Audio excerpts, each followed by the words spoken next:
Oke. La taq'ud fil mazbalati. Poin yang ke-89. Jangan duduk di tempat sampah. Jangan tinggal di tempat pembuangan sampah.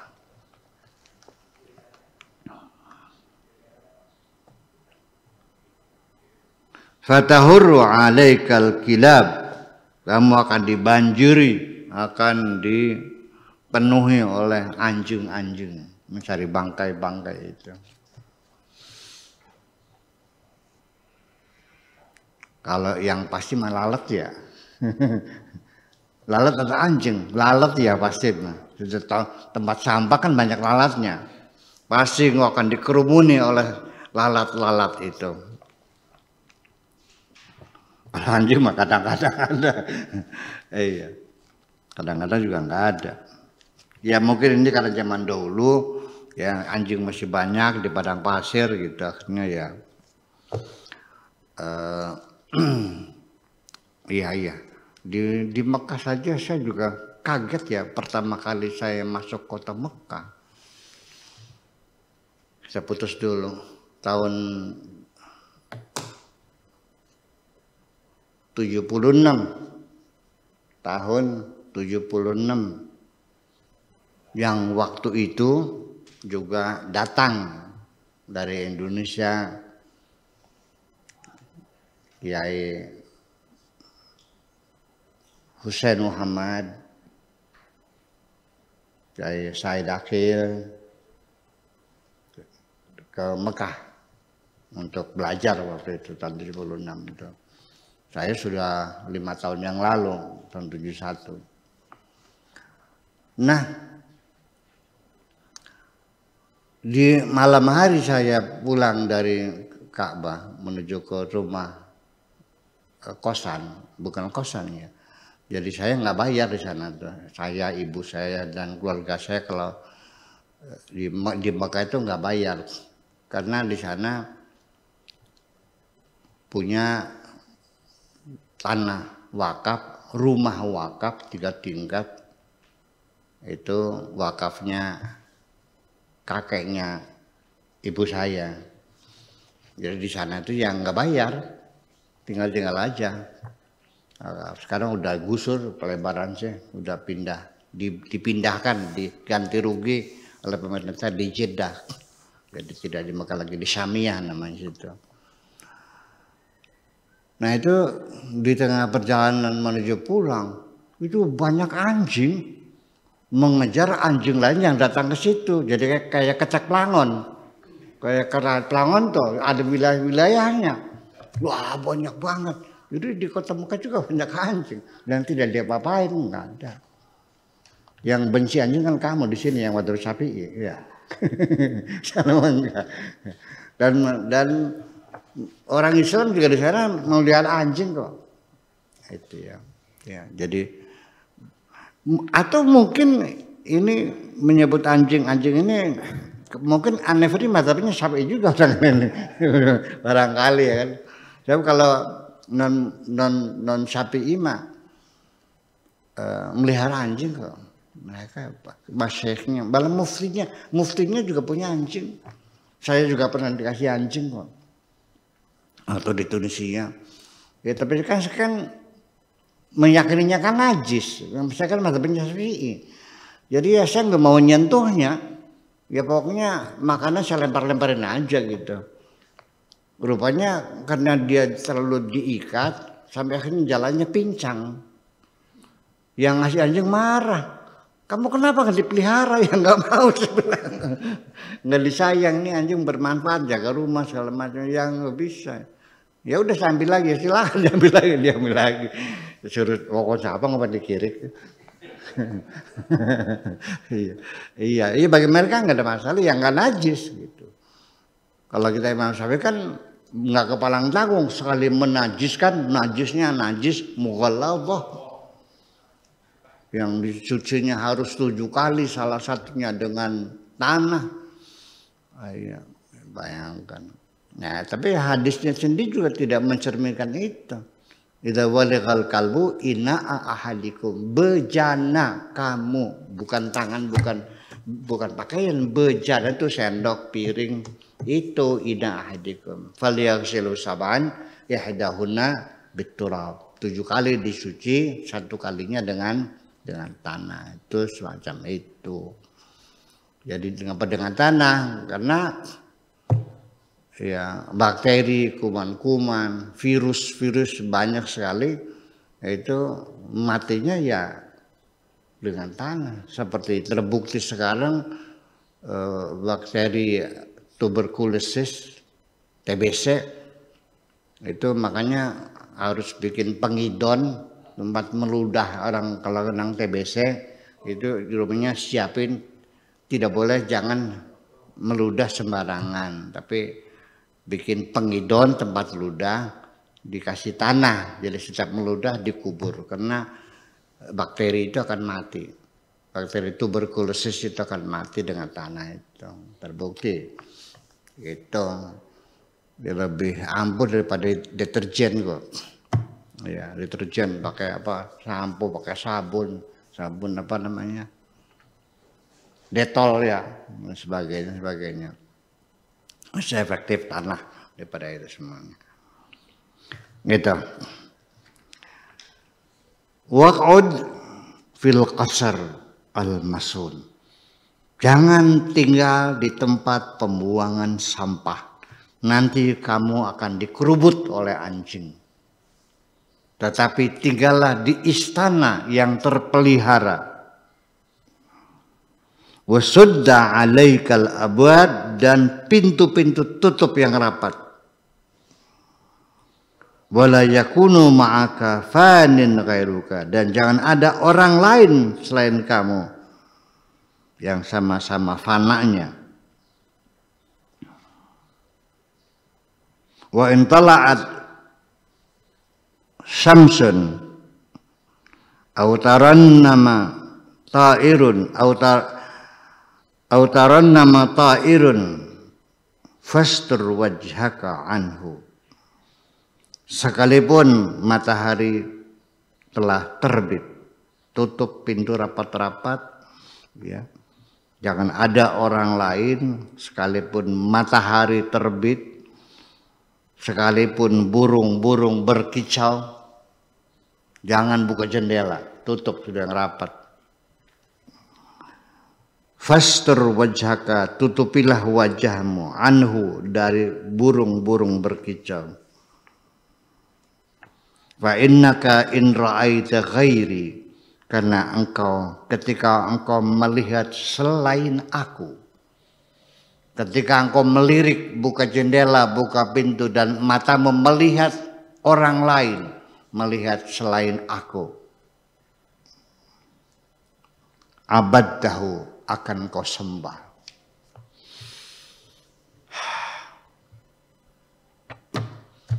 Sehari-hari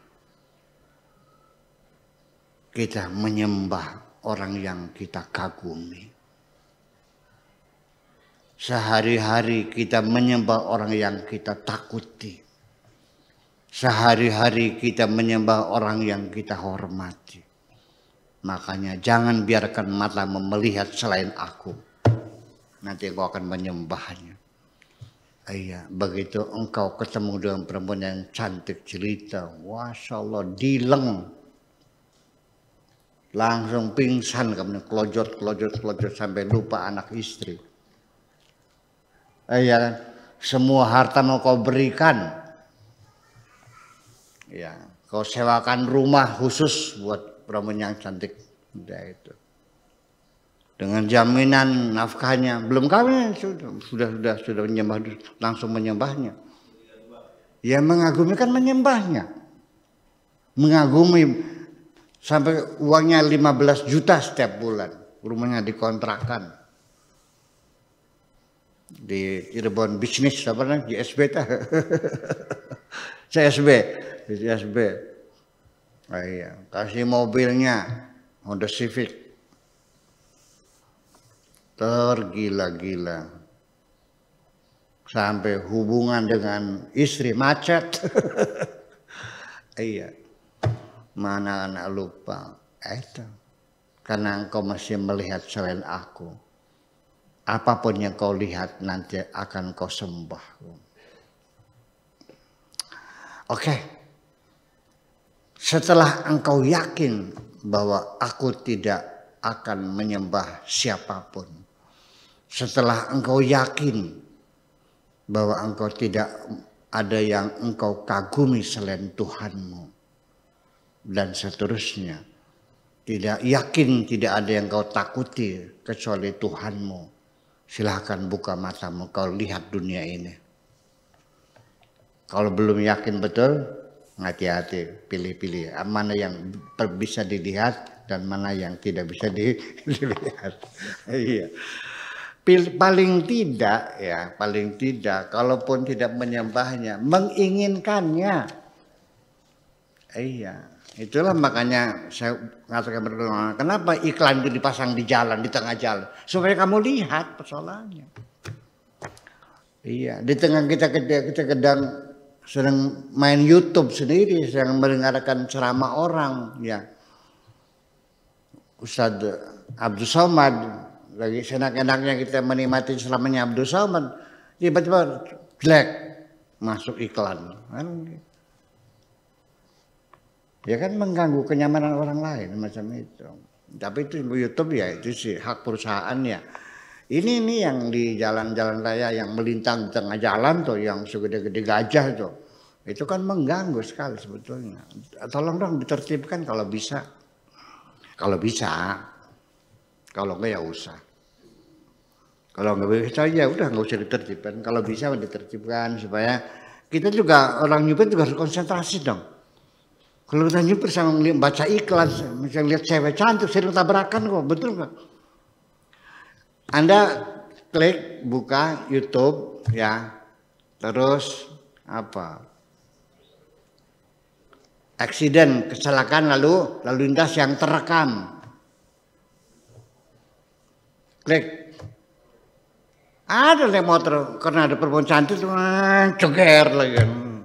Itu kan kenyataan, mengganggu kita, kurang konsentrasi. Ya, ada perempuan cantik, ada gambar melintang, dan gambarnya gambar perempuan cantik lagi, kelihatan pahanya lagi. Kemudian lagi yang lucu lagi, bahwa kadang-kadang produk yang diiklankan itu apa hubungannya dengan perempuan? Nggak ada hubungannya. Coba, ada orang jual produk minyak rem jumbo dengan seorang perempuan pakai rok merah, kesilak pahanya kelihatan. Hubungannya apa? Siapa dia hubungannya? Minyak rem jumbo dengan perempuan pakai rok merah, terbuka roknya, pahanya kelihatan. Pernah dengar nggak? Pernah dengar aja? Pernah lihat ya? Apa hubungannya? Oh, itu hubungannya saking pakemnya rem karena menggunakan minyak rem jumbo sampai rok itu nggak naik angkat ke atas. Logis nggak? Iya kan? Ya tapi begitu. Ya karena ada paha mulus makanya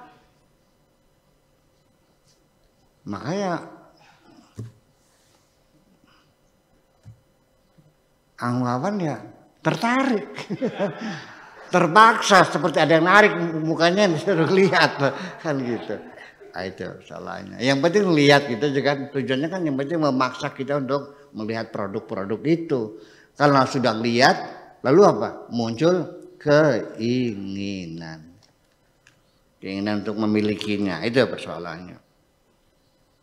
Ini sebetulnya apa yang dikatakan Nefri adalah realitas sehari-hari yang kita alami juga kok. Iya. Hanya istilahnya jangan tinggal di tempat pembuangan sampah, nanti kamu akan dikerubuti oleh anjing-anjing. Tinggallah di istana yang terjaga rapi dan tutuplah semua pintunya. Jangan ada orang lain bersamamu.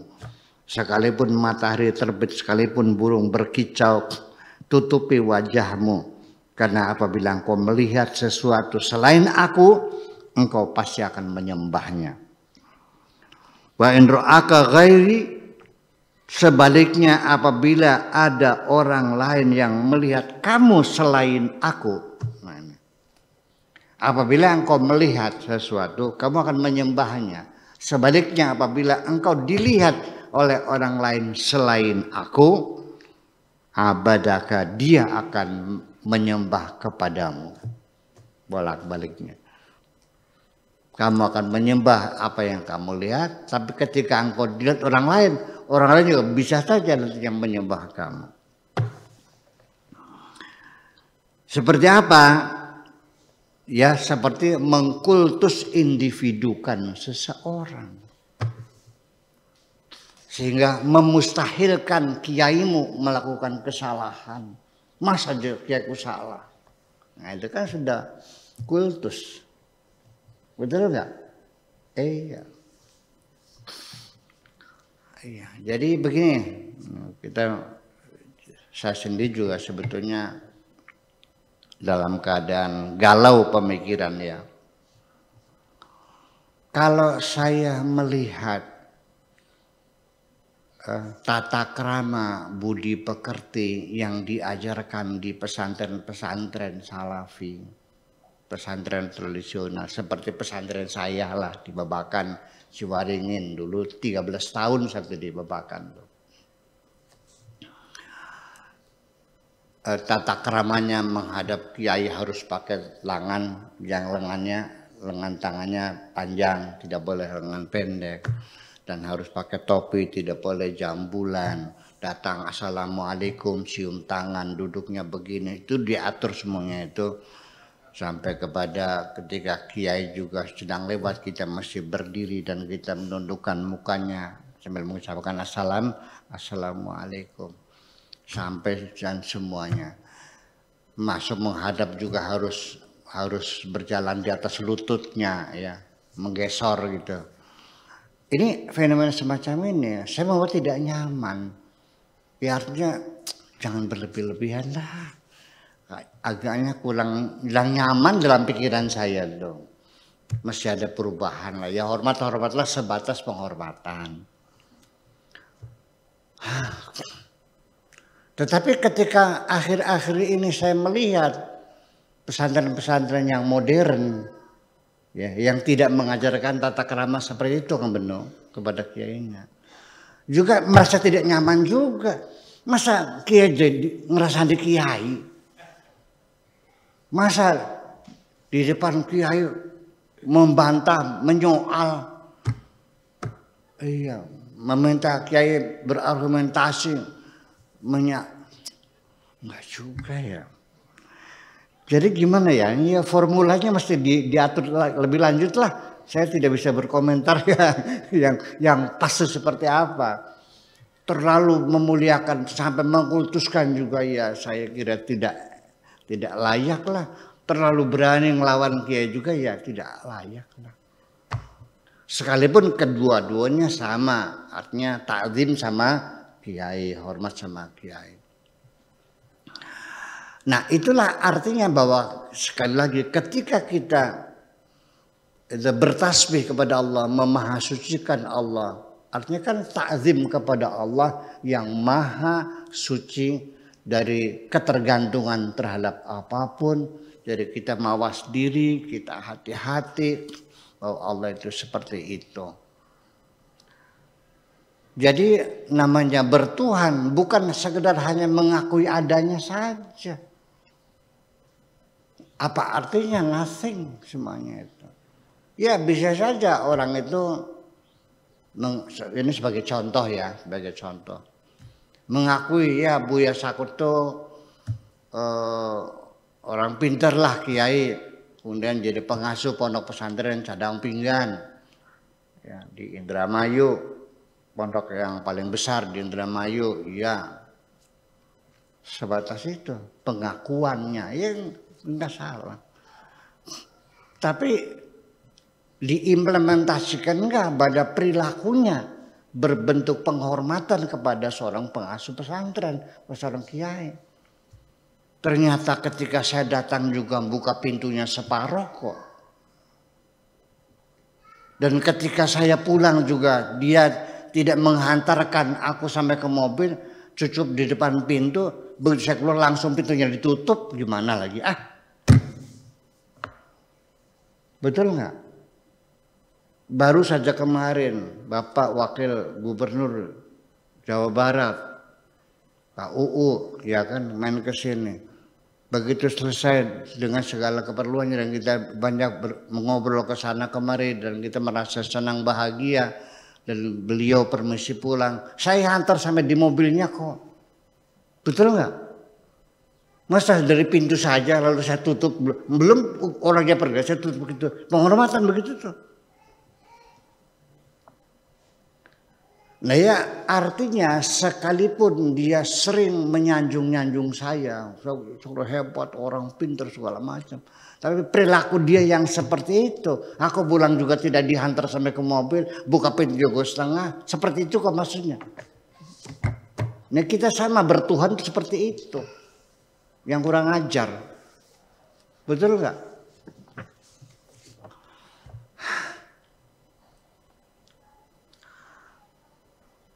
Ya artinya bahwa apalagi itu.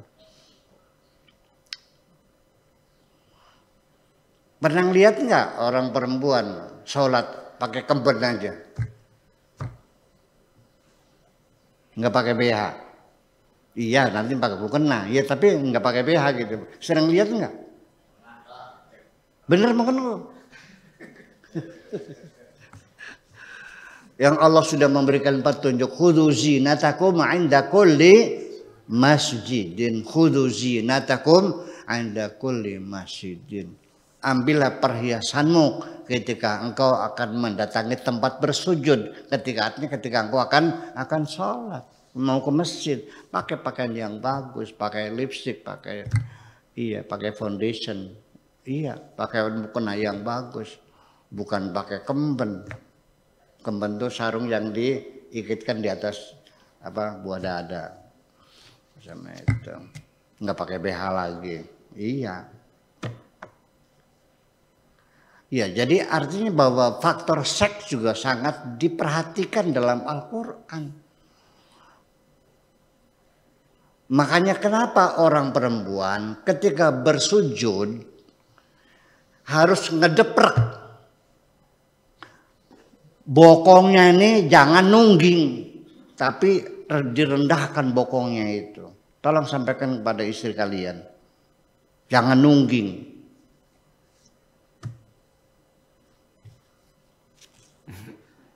Sujud tuh jangan begitu, ngedeprak gitu bahannya itu. Jadi perut ini nempel di paha. Kalau laki-laki boleh nungging. Paham nggak? Kemudian ketika sujud, kalau laki-laki sikutnya ini keluar, betul nggak begitu? Kalau perempuan sikutnya ke dalam sambil menghimpit buah dadanya supaya jangan gondal-gandul. Itu kan persoalan seks, persoalan. Paham nggak mungkin? Sadar nggak Kak Ngaji? Kalau perempuan sujud sikutnya keluar ya bisa gondal-gandul dong jadinya. Nah, ini hal yang semacam ini juga mesti diperhatikan. Jadi apalah artinya kita bertasbih, kita memuji Allah, tetapi perilaku kita sama sekali tidak hormat kepada Tuhan kita. Nah, itulah kira-kira. Angelion. Jadi salah kabel, iya itu sebenarnya saya tidak menyalahkan, tidak menegur. Ayo kita memperbaiki diri aja lah. Barang-barang kita juga sama, ya, saling ngalokakan. Wa idza jita ilayya, dan ketika engkau datang menghadap kepadaku, fahad al-kul ma'aka,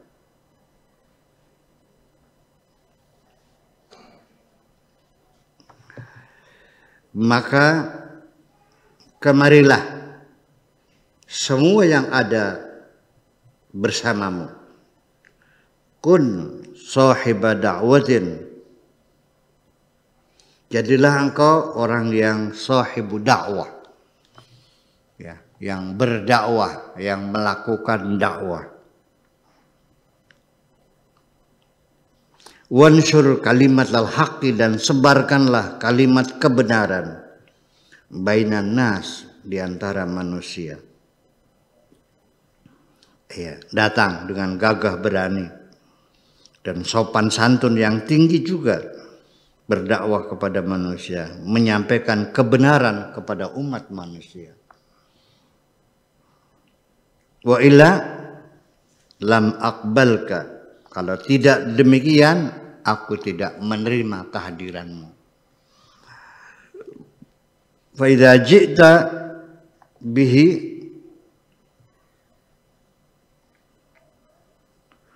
kalau engkau datang dengan membawa itu,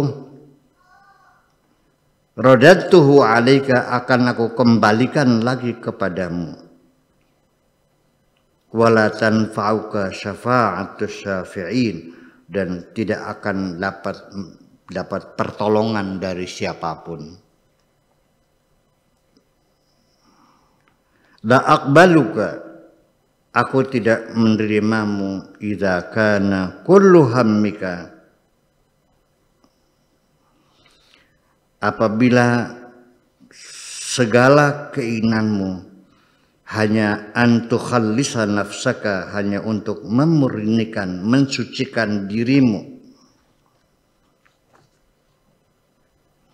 wa antakhussa nafsaka bil khair, dan mengkhususkan dirimu dengan kebaikan. Aku tidak menerima kehadiranmu ketika engkau berkeinginan menjadi orang suci. Ya, tidak merasa bersalah. Aku tidak menerima kehadiranmu kalau engkau menganggap dirimu yang paling baik di dunia ini. Walhasil kesemuanya kesombongan lah. Kesombongan yang terdalam adalah tentang diri kita sendiri. Wa inna ma'alika an tad'u ila khalasil akharin. Semata-mata yang menjadi kewajibanmu adalah engkau mengajak orang selamat, orang lain supaya selamat, bukan menyelamatkan dirimu sendiri. Ini yang masalah. Pinter mah pinter, mau kanggo awake dewek baik. Enggak bener. Iya. Ngati-hati, pengen selamat, tapi yang penting menyelamatkan diri sendiri. Orang lain mau selamat silakan, nggak silakan. Begitu hidup tuh. Bahkan justru malah tidak boleh ada orang lain selamat. Neraka semua. Pengennya gitu. Hanya aku yang masuk surga. Segimana lagi? Buru-buru ngejak orang masuk surga, malah melarang orang masuk surga aja. Iya. Kalau pikirannya tidak sama dengan pikiranku, neraka, bid'ah. Musyrik. Musyrik itu semua. Kenapa bisa terjadi seperti ini dan kita tidak sadar? Makanya ya punten, kita juga belajar fikih silakan, tapi ya mesti belajar tasawuf juga lah supaya bisa rendah hati. Kamu tuh jangan terlalu sering mendongak ke atas wajahnya. Rendahkan hatimu. Redupkan pandangan matamu. Aja mencilak munjuk beka. Wa takunu sahiba risalatin bainahum. Dan engkau harus punya visi dan misi dalam hidup ini. Punya risalah dengan mereka. Risalah itu ya visi dan misi. Hidup ini harus punya visi dan misi. Itu tujuannya hidupnya apa? Aja kayak pagar loyong apa gebruge baik. Nggak punya tujuan, tidak punya target hidupnya. Ya harus punya cita-cita yang jelas, ada keinginan, risalah, ada visi dan punya misi. namanya visioner. Ya, Anda hadir sebagai manusia yang benar-benar membawa visi yang jelas. Namanya langkah-langkah ke depan bagaimana secara visioner. Anda menjadi visioner. Sahibur risalah. Wahadari, awas, hati-hati. Hadari ini maknanya awas, hati-hati. Hadar ini isim ya. Isim fi'il amar. Hadari. Daroki, hadari, hati-hati. Artinya ihdar. Iya. Seperti amin itu isim fi'il amar, maknanya istajib doa wa ana amin itu.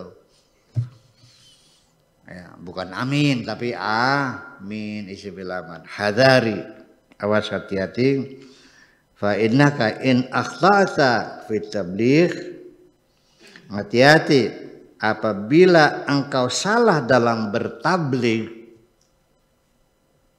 salah menyampaikan tabligh, salah berorasi, salah berceramah.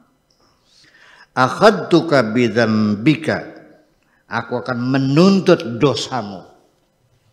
Oh, jangan salah bertabligh itu. Aku akan menuntut dosamu.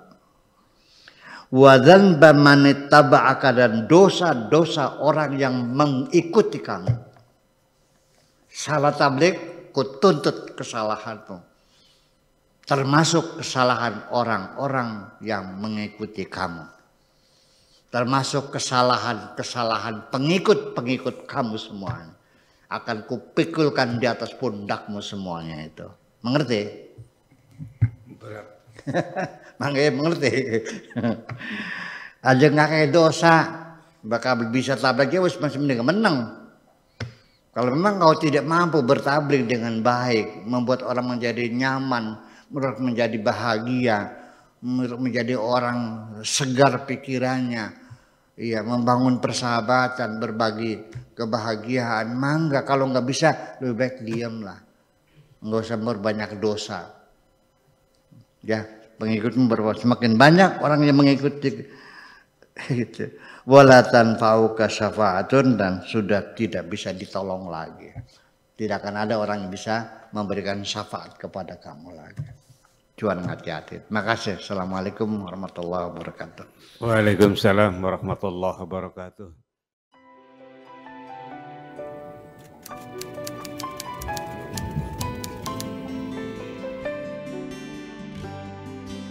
Aku hanya ingin berbagi kebahagiaan